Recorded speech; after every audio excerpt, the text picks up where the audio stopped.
Boa noite, meus irmãos. Boa noite, minhas irmãs. Vamos dar início ao nosso estudo do livro Primícias do Reino, psicografia de Amélia Rodrigues, psicografia de Divaldo Pereira Franco, pelo espírito Amélia Rodrigues, né? E hoje nós estamos iniciando o capítulo 4, que chama-se Nicodemos, o amigo. E é como coincidência não existe, quem assistiu à palestra de quinta-feira passada sabe que nós falamos sobre esse tema, né? É preciso nascer de novo, que está no capítulo 4 do Evangelho segundo o Espiritismo, e nós estudamos do item 1 até o item 8, que tratava da ressurreição e reencarnação. E hoje a palestra pública, que vai ser com o nosso irmão Sérgio Breves, também trata ainda desse mesmo assunto. Então, nesse intervalo entre quinta-feira passada e essa quinta-feira, temos o estudo do capítulo 4 do livro Primícia do Reino, Nicodemos, o amigo. Então, nesse momento, né, que estamos aqui reunidos, vamos elevar o nosso pensamento ao alto, ao Pai amado, a Jesus, o médico das almas, né, rogando ao Senhor que nos abençoe, que nos fortaleça, que nos envolva com a sua infinita misericórdia, para que nós possamos, Senhor, com a tua ajuda, né, buscar crescer, buscar melhorar cada vez mais, né? Então, que todos nós possamos nos manter firmes nessa nossa caminhada, graças a Deus. Eu vou começar aqui, depois a Denise vai entrando, que a Denise está chegando de viagem aí, coitada agora, né? No capítulo 4 tem por título Nicodemos, o amigo. Diz assim: o plenilúnio vestia Jerusalém de prata. E ela coloca aqui a citação de João, no capítulo 3, itens de 1 a 15. Carmen, você está com o teu evangelho aí, a tua Bíblia aí? Se você tiver, você pode ler para a gente João 3, de 1 a 15? Eu não pedi, não, mas a gente espera um pouquinho aí. João o quê? João Ah, 3, 3 está aqui, de 1 a 15. Tá bom, peraí. isso. João 3. Aqui, ó, quando ele diz assim, o plenilúnio vestia Jerusalém de Tá prata, quer aqui, dizer, a lua cheia, tá? Era a noite de lua cheia. tá aqui. Então, e havia entre os fariseus um homem chamado Nicodemos, príncipe dos judeus. Este foi ter de noite com Jesus e disse-lhe: Rabi, bem sabemos que és mestre, vindo de Deus, porque ninguém pode fazer estes sinais que tu fazes, se Deus não for com ele. Jesus respondeu e disse-lhe: na verdade te digo que aquele que não nascer de novo não pode ver o reino de Deus. Disse-lhe Nicodemos: como pode um homem nascer sendo velho? Pode porventura tornar a entrar no ventre de sua mãe e nascer? Jesus respondeu: na verdade te digo que aquele que não nascer da água e do espírito não pode entrar no reino de Deus. Então, foi até o 15, né? Ah, 15. Ah, tá Até bom. o 15. O que nascido da carne é carne, e o que nascido do espírito é espírito. Não te maravilhes de ter dito: necessário vos é nascer de novo. O vento assopra onde quer, e ouves a sua voz, mas não sabes de onde vem nem para onde vai. Assim é todo aquele que é nascido do Espírito. Nicodemos respondeu e disse-lhe: como pode ser isso? Jesus respondeu e disse-lhe: tu és mestre de Israel e não sabes isto? Na verdade, te digo que nós dizemos o que sabemos e testificamos o que vimos, e não aceitais o nosso testemunho. Se vos falei de coisas terrestres e não crestes, como crereis se vos falar das celestiais? Ora, ninguém subiu ao céu senão o que desceu do céu, o Filho do Homem que está no céu.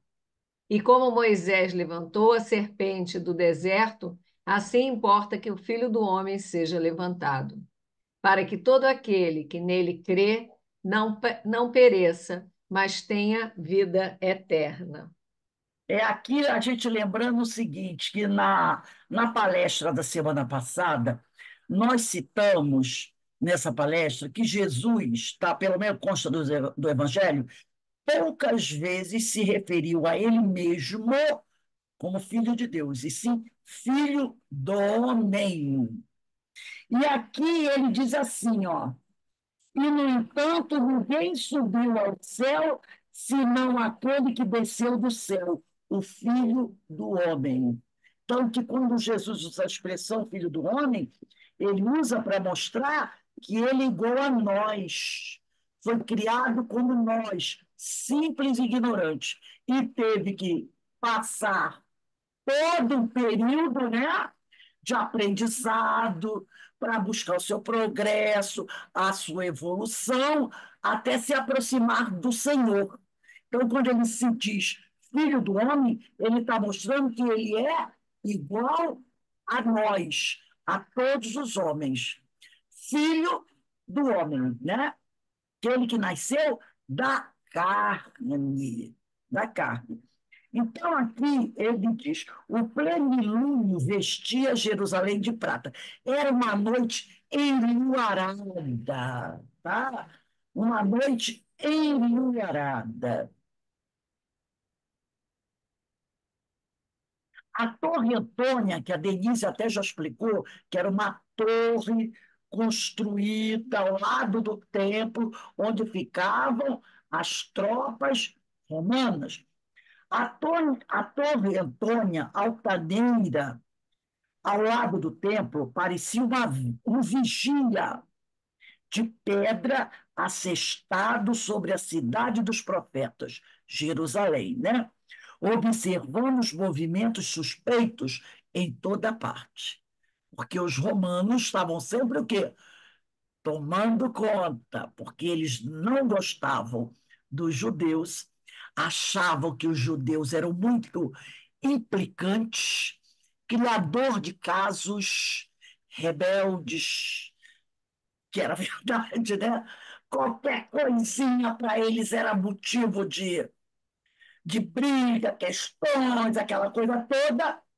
E os judeus, os romanos, como não gostavam deles, estavam sem construir uma torre praticamente dentro do templo para vigiá-los e mostrar para eles que o templo era de Jerusalém, era dos judeus, mas eles tinham um pé lá dentro, entendeu?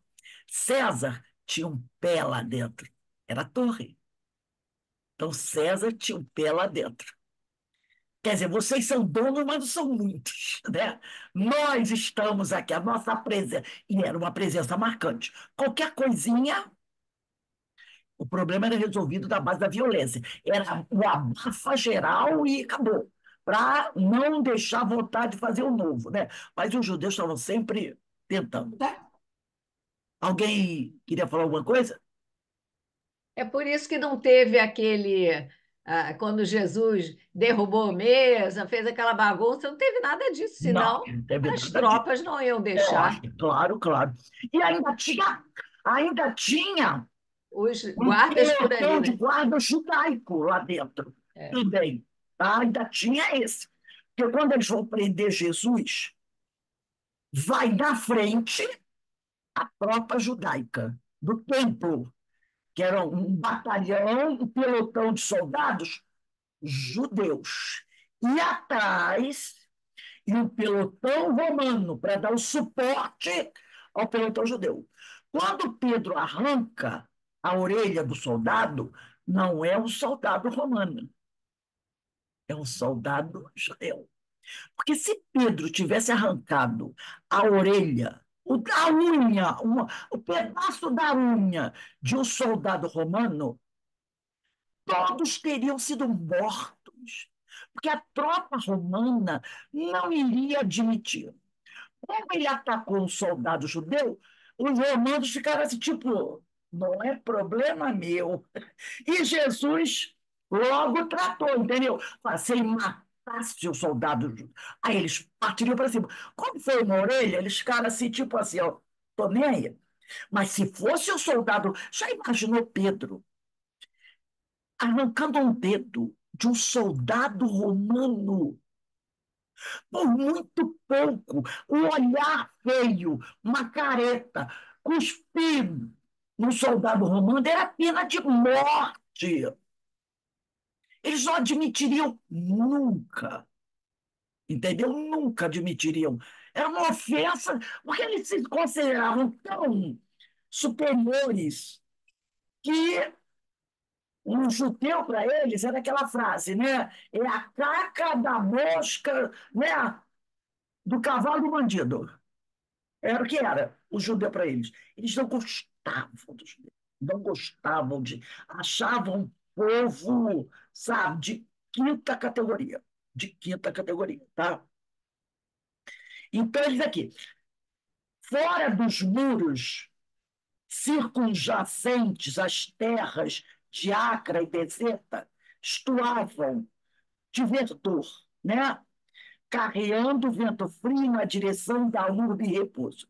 Então, fora ali dos muros, havia essas terras aí que estavam cheias de aquelas plantações, né, verdes, trazendo vento na direção da cidade de Jerusalém e repouso, porque era noite. No templo deserto, a essa hora da noite, crepitam as chamas da perpétua vigília. O fogo sempre aceso, vigilância permanente. Transeuntes, notívagos, aquele povo que gosta de andar à noite, né?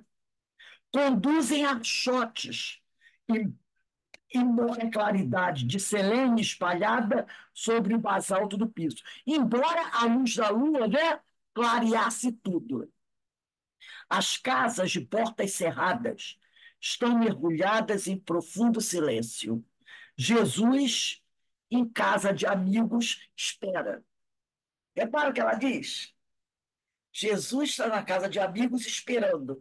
Ele já sabia que receberia uma visita. Ele já sabia. Então, ele estava na casa de amigos em espera, esperando alguém que estava para chegar. Só ele sabia.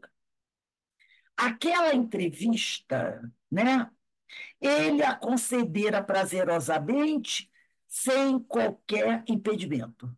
Receber a solicitação. E como se a desejasse, aquecera generoso. Alguém deve ter vindo falado com ele, muito baixinho, é claro, senhor, tem uma pessoa aí. É lógico que não foi dito aos quatro ventos quem era a pessoa, porque aí eu lembro do senador Publio Lentulus, entendeu? E marcou o encontro com Jesus na calada de quem? Da noite, né? Deve ter sido assim, chamado uma pessoa especial, olha, você vai lá, marca o encontro com ele, diz que eu quero falar com ele, mas não conta para ninguém, porque já pensou um escândalo de um senador romano numa entrevista com alguém que era mal visto pelas autoridades, um carpinteiro que ainda se dizia o enviado, o Messias. Nossa, então, o senador precisava, mas não poderia se expor. O Nicodemos queria, mas também ele era o quê? Era um grande. Então tinha que ser tudo assim, sabe? Vai lá, leva para lá, pergunta, e não deixa ninguém saber que sou eu que vou, não. Sabe aquela coisa da segurança que a criatura tem, né? Aquela segurança, pode dizer que sou eu, que eu não tenho medo de nada. Não, não é assim que funciona, né? Todo mundo ali na caladinha. Aqueles dias, enquanto visitava Jerusalém, preparava os apetipes, quer dizer, as comidas, né? Para o banquete do desesperado, a que sempre se reportava. Às vésperas estivera no templo, vilmente convertido em balcão de usura. Foi aquilo que o Alberto falou aqui, né? Ele foi no centro, desculpe, no centro, ele foi no templo, e o templo, quando ele chegou lá, ele percebeu que o templo, vocês transformaram a casa de meu pai numa casa de negócios. Ele, né, estivera no templo, Jesus, naqueles dias, e vira que a casa do meu pai, que é a casa de Deus, tinha virado o quê? Um comércio. Aí que o Alberto falou: ah, será que ele chegou lá dentro e chutou tudo do tabuleiro? Claro que não, claro que não. Mas imagina o magnetivo de Jesus ao olhar para a casa do pai, ver que ela havia se transformado naquela situação, aqueles homens que lá estavam, barganhando, vendendo produtos, que a casa do tempo também era a casa de câmbio. Imagina o que esses homens sentiram interiormente. Como se uma tempestade estivesse passando por eles. É isso que esses homens sentiram. Como se uma tempestade estivesse passando através deles. Porque grande parte dos comerciantes que estavam, que tinham suas barracas ali, eram do templo, eram os sacerdotes. Tipo assim, eu sou o sacerdote, tenho uma barraca do templo, mas eu, sacerdote, eu não vou ficar lá na barraca vendendo penduricalhos nem pombinho. Eu vou botar um funcionário meu lá para vender. Mas o funcionário sabe que aquela barraca é do doutor fulano de tal. Então, as barracas que tinham ali eram dos grandes do templo, mas eles estavam sempre assim, né? Quem estava lá eram os trabalhadores deles. Então, quando Jesus entra lá, acho que Jesus sabia que aquele homem que estava ali, que estava vendendo pombinha, que era o dono daquela barraca, que faturava hoje em dia milhões e pombinha em dinheiro. Claro que não era aquele homem. Claro que Jesus sabia quem era o dono. E Jesus deve ser assim, olhou para uma barraca de pombinha e olhou lá para outro canto e viu o dono da barraca da pombinha lá do canto assim, entendeu? Tipo assim, olhava para a barraca e virava a cabeça e ele sabia quem era o dono de cada barraca. E sabiam o que aqueles homens estão fazendo. E sabiam que eles conheciam além. A casa de Deus é casa de oração. Eles sabiam disso. Mas transformaram a casa de Deus num entreposto comercial. Por isso que Jesus disse: vocês transformaram a casa de meu pai num balcão de negócios, numa casa de câmbio, num comércio. Ele falou para o cara que estava trabalhando no balcão, não que não. Ele não falou para o cara que estava trabalhando no balcão. Ele falou para o dono da barraca, que não estava ali. Estava lá, né, rezando. Com aquela cara de. Foi para ele que ele falou. Não falou para aquele. Depois ele chegou chutando o tabuleiro. O que, que aquela mulher, pobre coitada, que estava vendendo, sei lá, ervinha lá, essa mulher culpada. Agora, quem é o dono da barraca dela? É aquele que conhecia a lei e que estava o quê? Indo contra a lei. Então, quando Jesus diz, vocês transformaram a casa do meu pai numa casa de comércio, Jesus só falou para o cara que estava na barraca, ele falou para o dono da barraca. E aí ele sabia quem era cada um deles. Por isso que esses homens sentiram a tempestade passar por eles. Que foi representada essa tempestade, né, pela cultura popular, por Jesus chegando com o chicote. Ah, entendeu? Então, a cultura popular, para chamar a atenção sobre o fato, bota o tal do colorido no fato. Né, essa história percorreu 2000 anos e está aí, todo mundo sabe. Um diz que ele chegou chutando, outros dizem que ele chegou chicoteando, né? Cada um conta o seu, para mostrar o quê? A condenação da situação. Então, cada um deixa a coisa mais, né, forte, dá o seu colorido mais forte, aquela cena, para poder mostrar o impacto da condenação, né? Então, às vésperas, ele, Jesus, estivera no templo, vilmente, olha a palavra que a Amélia Rodrigues coloca, vilmente, é mostrando a condenação, convertido em balcão de usura, de negócios. Também, de vez em quando, assim, umas coisinhas de corrupção. Também acontecia lá, tá, gente? Isso não é só dos tempos atuais, não, tá? Tomara enérgicas atitudes, diz ela, enquanto os vendilhões se puseram de pé como ultrajados, ultrajados pela verdade. Eu, na minha santa ignorância, acho que Jesus nem pronunciou nenhuma palavra. Acho que eles escutaram. Através de quê? Da consciência deles. Entendeu? Eu penso assim, que Jesus olhou para eles e a consciência de cada um gritou: você é um doutor da lei e não sabe que o templo do Senhor tem que ser um lugar sagrado? A própria consciência dizendo isso para ele. Você é um corrupto. Você é um corrupto.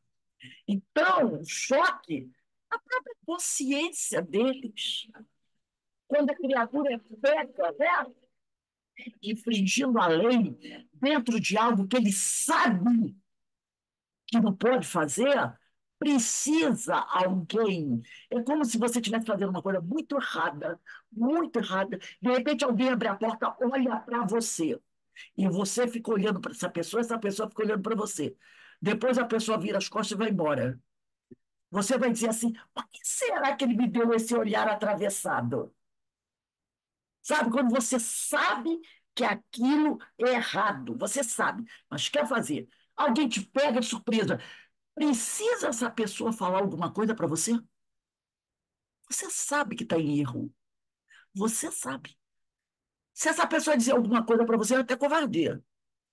Porque a tua consciência está dizendo: te pegaram.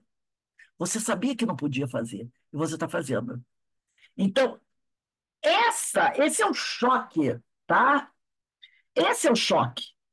Eles, aqui, ó, os vendilhões se puseram de pé como que ultrajados. Tipo assim, ele sabe o que nós estamos fazendo. Ele nos conhece. A consciência de cada um tocou.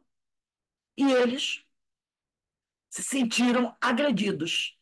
Tipo, ele sabe, nós não conseguimos enganá-lo.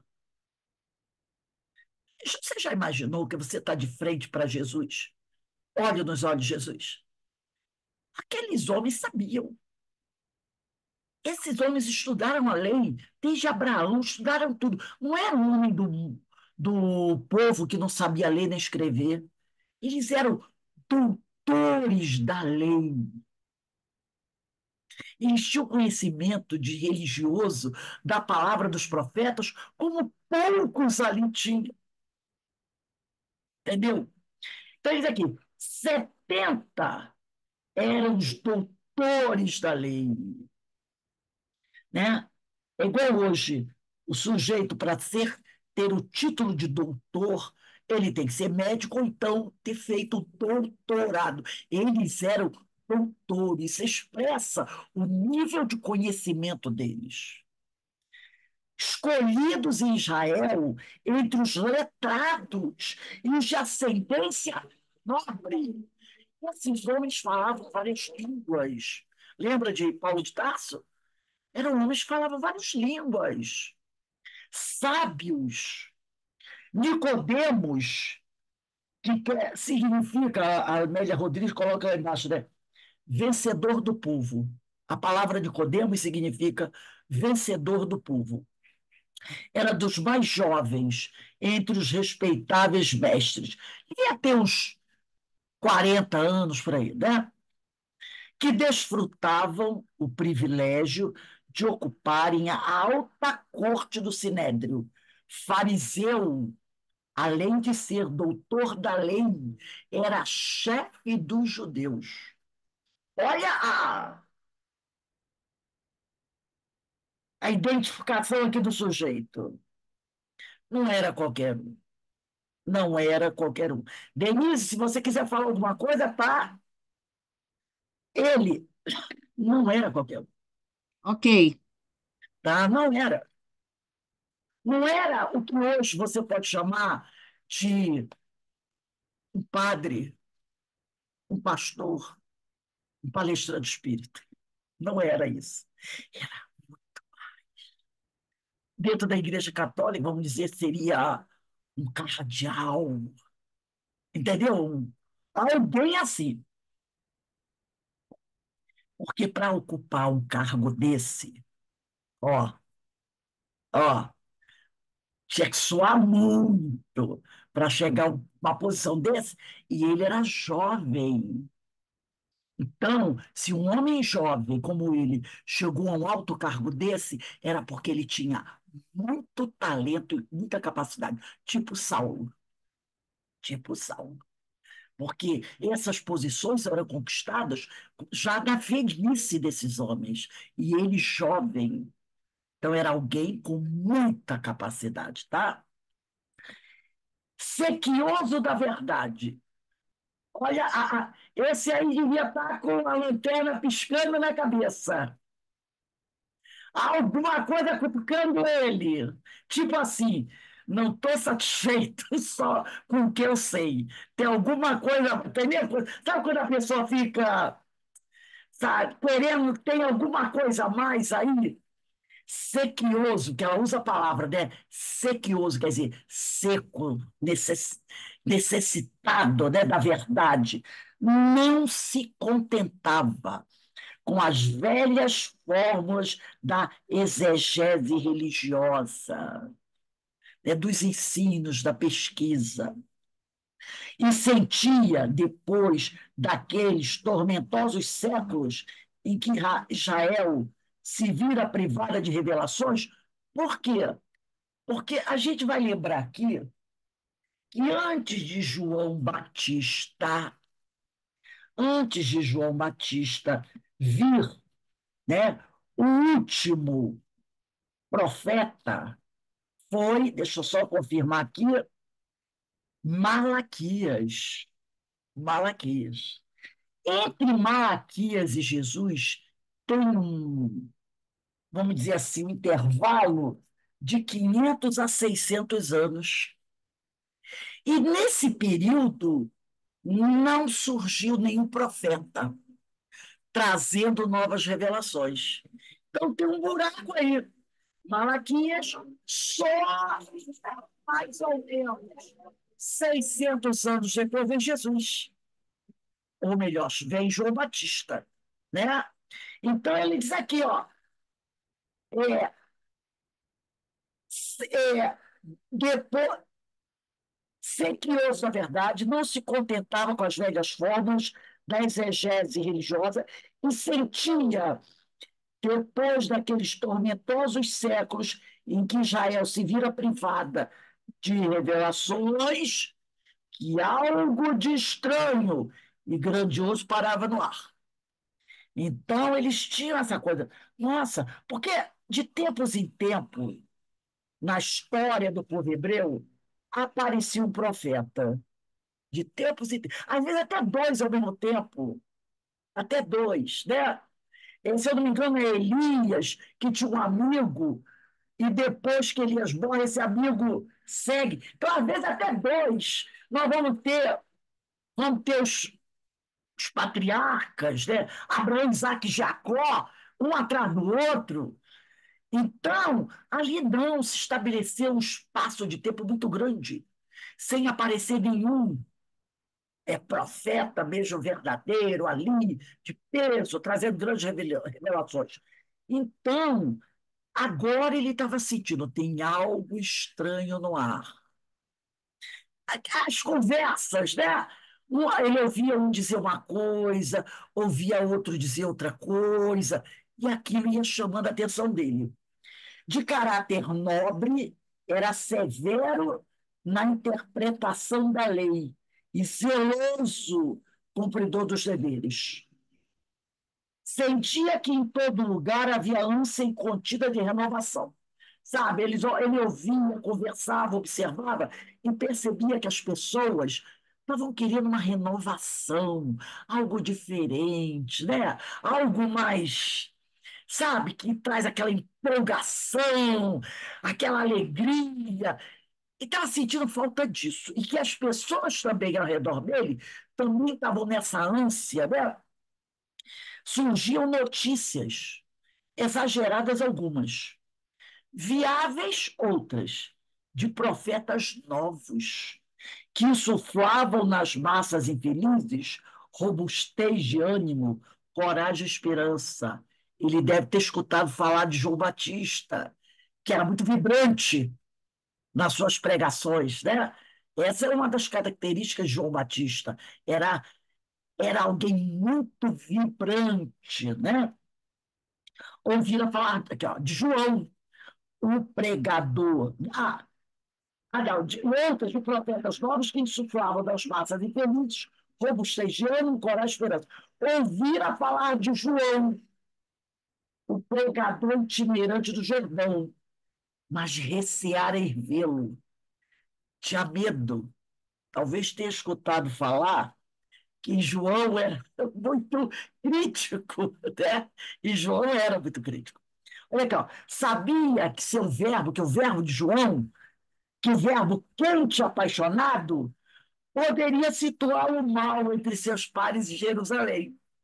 Então ele disse: não, não vou falar com aquele homem, não, porque João é aquele que ataca, critica o templo, os doutores da lei. E se eu for falar com João, João vai dizer assim: ó, vamos conversar aqui em particular. João não era desses. Ele falava. Então, se ele fosse falar com João e João resolvesse fazer uma crítica a ele, ao comportamento dele, aos amigos dele, essa crítica seria em voz alta. Muitas pessoas poderiam ouvir e correr lá do templo para buzinar no ouvido dos grandes do templo. E aí, quando Nicodemos chegasse de volta, ele dizia assim: aonde tu andas, Nicodemos? Você está frequentando lugares que não são bons, conversando com esses que se dizem enviados de Deus, esses profetas, que nos criticam. Então ele podia ficar mal com seus pares. Então, como ele já sabia mais ou menos o jeitão de João Batista, ele disse: não, esse sujeito eu não vou conversar, porque ele pode me colocar numa situação difícil. Vejam o que João fazia com o rei e com a esposa, né? Chamava eles de infames, chamava eles de adúlteros, de traidores, e foi por aí que ele perdeu a cabeça, que ele tinha essa coisa, né?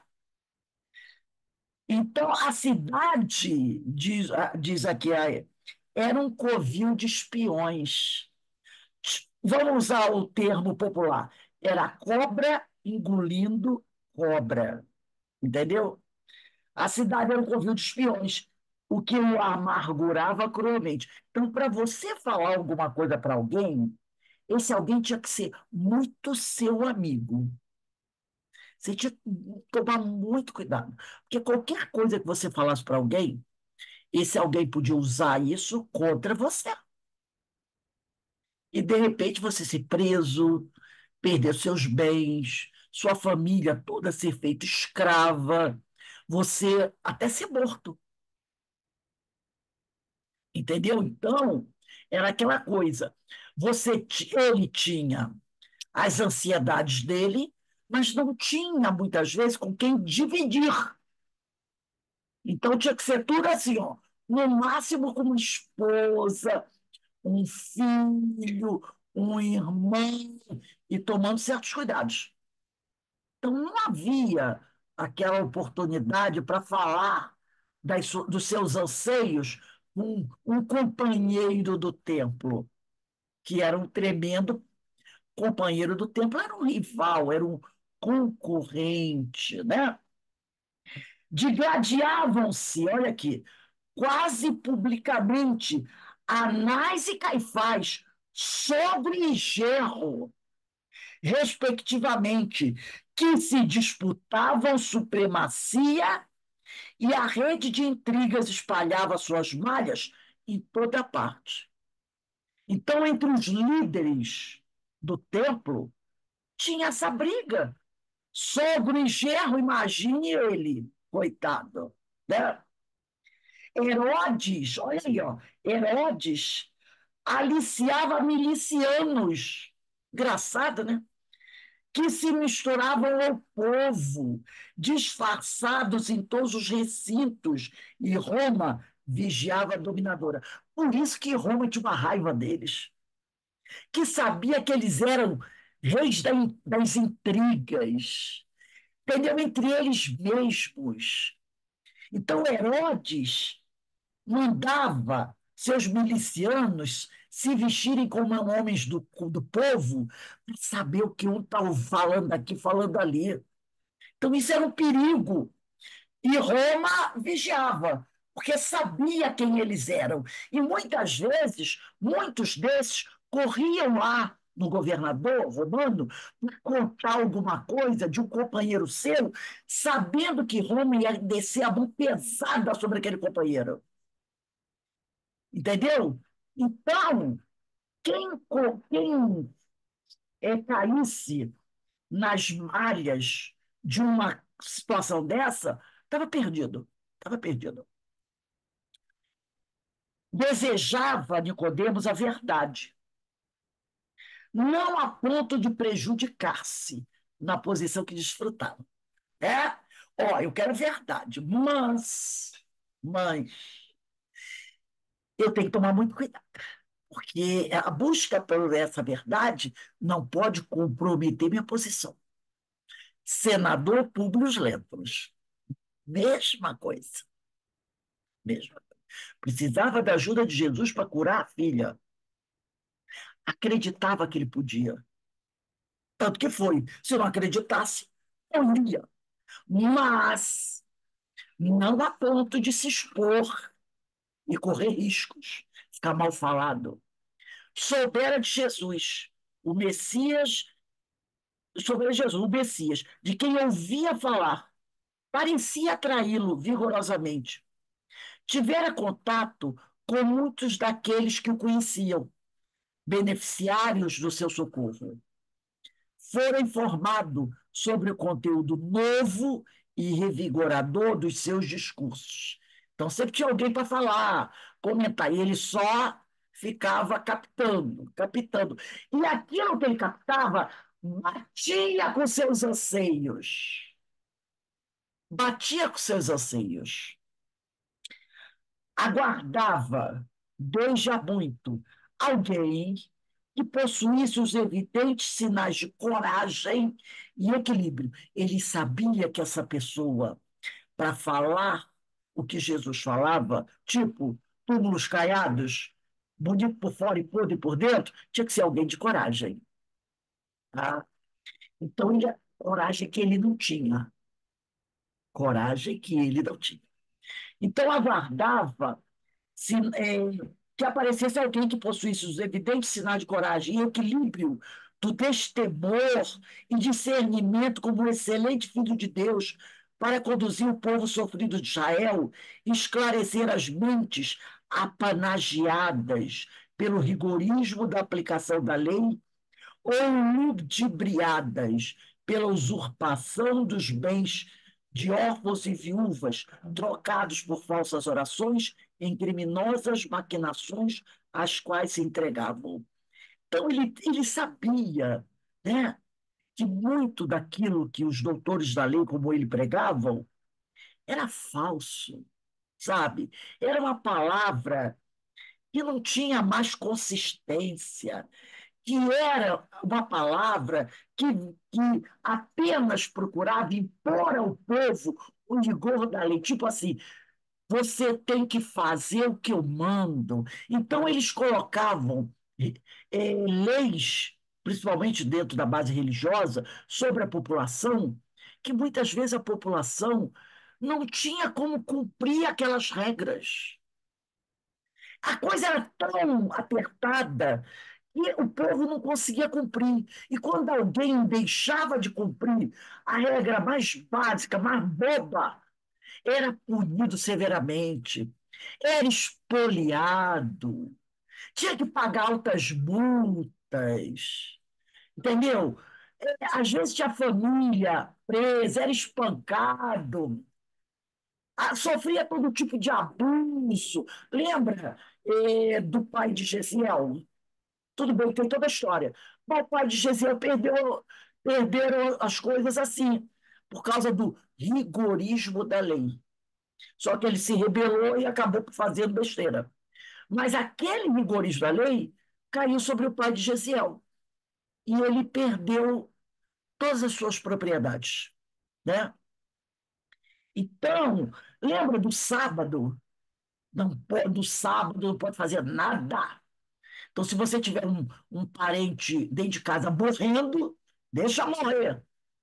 Não dê o remédio, porque no sábado não pode fazer nada. Aí Jesus veio e arrebenta com a história do sábado. Entendeu?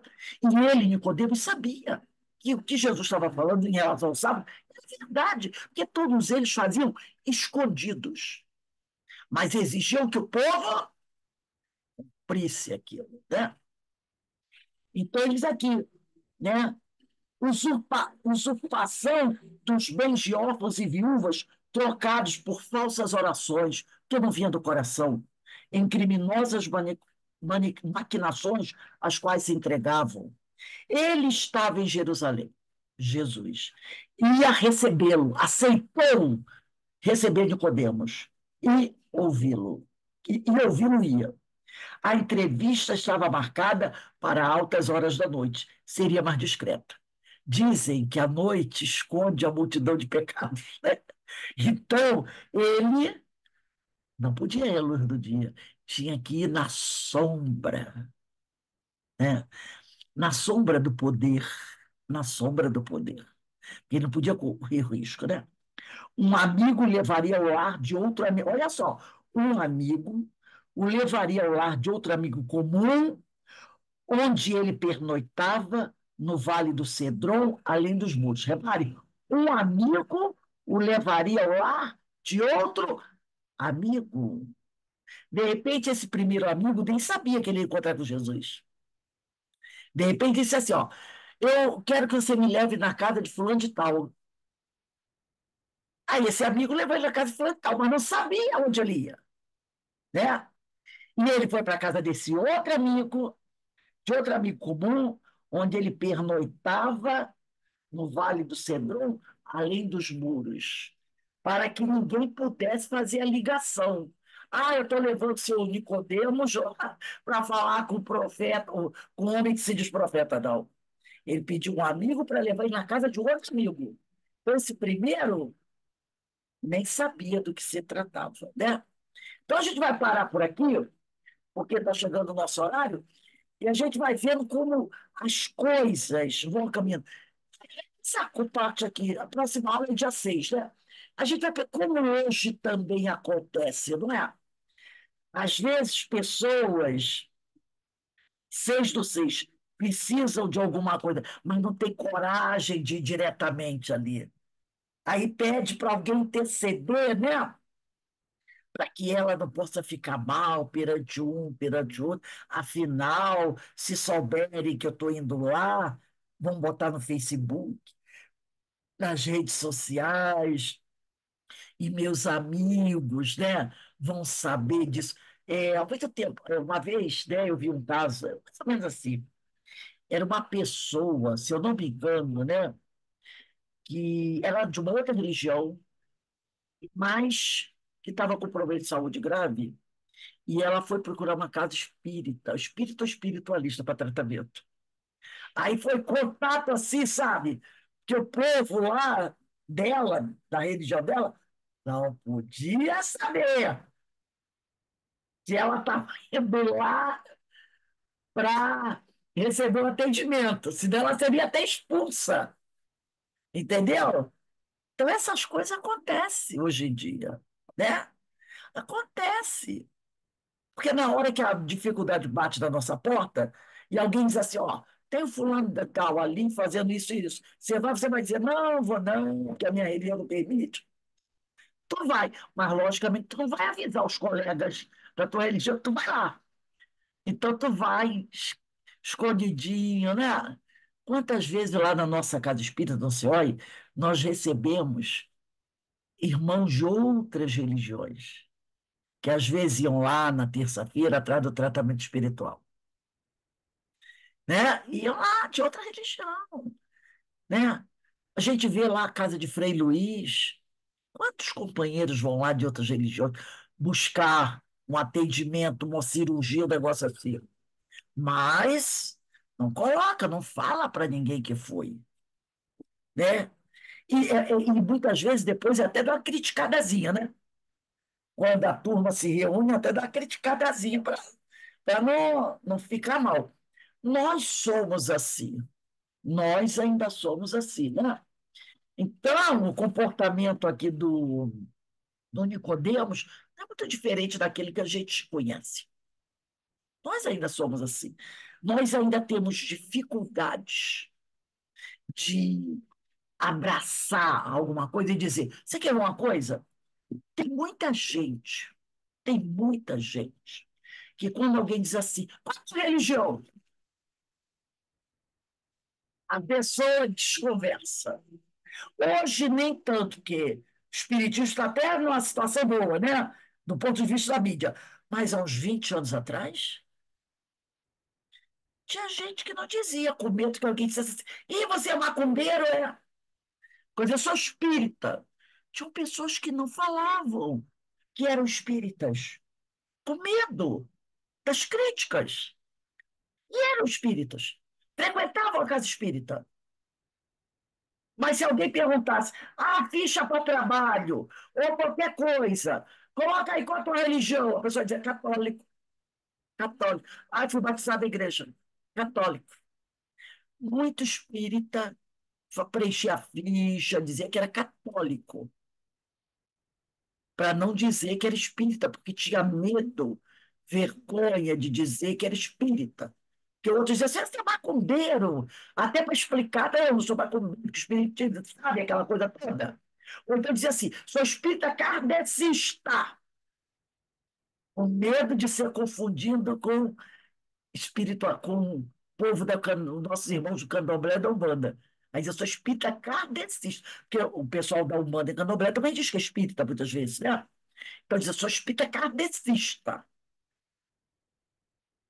E se hoje você for procurar com profundidade, você ainda vai encontrar uns aí, que ainda tem uma certa coisa de dizer que sou espírita, para, sabe, ainda mais se a família, grande parte da família, for ou evangélica ou católica, e tem pessoas espíritas que vivem dentro de famílias que são evangélicas ou católicas muito firmes, e, sabe, não tem ainda aquela coragem de se colocar como espírita. Foi. Vale? Antigamente eu escondia os livros quando eu ia receber visita de parente evangélico. Eu escondia tudo, deixava um rastro. Nossa Senhora, era um desespero danado, medo de receber crítica. Aí no final eu fui e falei, peraí, se eu aceito eles numa boa, por que que eles não podem me aceitar? Vou me escancarar agora. Aí eu fui e contei. Nossa, foi um choque danado. Então tá vendo? É isso aí, gente. É isso aí. Então, aí, isso é um trabalho que a gente vai fazer dentro de nós mesmos, né? Não, né? Mas a gente sabe que Às vezes a gente tem essa dificuldade ainda, né? De Ah, assumir eu ainda uma tenho posição. de falar qual é a religião. Isso é a mesma coisa. Lembra de Pedro, quando a mulher disse assim: você não andava com ele? Está lá dentro ser julgado? Pedro negou Jesus 3 vezes? Por isso que Jesus tem aquela passagem que diz: bem-aventurados aqueles que não têm medo de dizer que são do grupo de Jesus. Ele Olha, diz, eu estou com problema com motorista de ônibus, porque eu pego ônibus para ir para academia. Aí eu achei estranha a maneira que ele me trata, que ele vira a cara, disfarça, não olha para mim. Aí eu falei, esse motorista deve ser evangélico, porque eu estou com roupa de academia, então acho que ele fica incomodado. Aí teve um domingo que eu fui para a casa espírita, eu fui com a camiseta a casa da espírita. casa. E aí, quando o ônibus parou, que eu vi que era ele, o que que eu fiz? Eu dei um jeito de fechar a jaqueta, porque eu fiquei com medo. Falei, "Ih, agora ele não vai mais parar o ônibus, vai me deixar entrar no ônibus. Vai descobrir mais outro pecado meu, de ser espírita. Entendeu? Além de mudando, ainda é macumbeira. Então a gente vê. Jesus fala isso. Ei, Vocês que seguem o meu evangelho, que seguem meus ensinamentos, serão atacados, serão acusados. Lá da época dele, né, eles serão presos, sofrerão tortura, e por causa do meu nome. Mas bem-aventurados aqueles que perseverarem na fé. Então, mesmo o motorista olhando para você de cara feia, vá com a sua camiseta. Vai durante o dia para ele ver que você espírita. Se ele falar alguma coisa, você diz assim: fica com Deus, meu irmão. Vai com Deus, que Jesus te abençoe. Fala com assim, aquela sinceridade do coração. Não esconda sua camiseta, não esconda seus livros. Também, se ele perguntar alguma coisa, sou espírita. Não devemos ter medo, né? Porque sempre haverá aqueles que irão nos criticar pela nossa religião. Mas Jesus falou: perseverem, não tenham medo das acusações que receberem por causa do meu nome, porque vocês serão bem-aventurados. Né? Então, meus irmãos, vamos encerrando aqui a nossa aula. Semana que vem, Ana Constantino vai dizer: ó, peguei hoje de camiseta aberta assim. E a gente vai dizer: ah! Eu agradecer a Deus, agradecer a Jesus, e nos dá essa oportunidade de reflexão. É reflexão que nós estamos fazendo nesse momento, né? Ainda das nossas condutas, de coisas que nós ainda tememos, né? Por causa de Jesus. Olha como a força de Jesus, né? Até hoje nós, em algumas coisas, ainda não temos coragem de estarmos realmente plantados ao lado dele, porque são coisas que a gente traz, né, do passado. Mas fazendo essas reflexões, a gente vai o quê?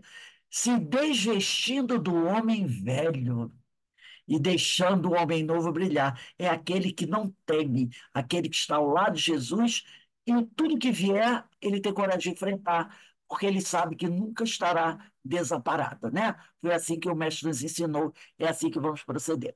Então, meus irmãos, vamos encerrando aqui. Daqui a pouquinho, nosso irmão Sérgio Breve está até ligando para mim aqui. Vou falar com ele aqui. Um beijo para todos vocês.